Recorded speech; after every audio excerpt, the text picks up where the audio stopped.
بہت سے ایسے لوگوں کو جانتا ہوں کہ جن کے پاس ہاتھ بھی نہیں ہے، نظر بھی نہیں ہے، یعنی اندھے ہیں، سنتے بھی نہیں ہیں، مگر وہ ایسے پاکستانی جب آپ ان سے ملیں گے تو آپ کو کوئی چیز کی کمی محسوس نہیں ہوگی۔ اس میں 2 بچے اور ہیں، ایک عدنان، ایک کا نام مجھے یاد نہیں آ رہا کہ 2 کے ہاتھ میں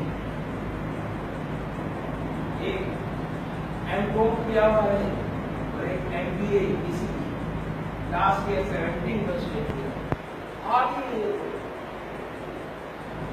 اب ہاتھ نہ ہونے کے باوجود وہ ماسٹر کر لیتا ہے، سب سے بہترین ڈگری آپ کے ملک کی حاصل کر لیتا ہے۔ اللہ نے ہر چیز سے نوازا، ہر چیز دی، اور اگر ہم اپنی سوچ سے دنیا کو کچھ بتا نہیں سکتے تو ہماری ایسی لائف کا ہونا کیا فائدہ؟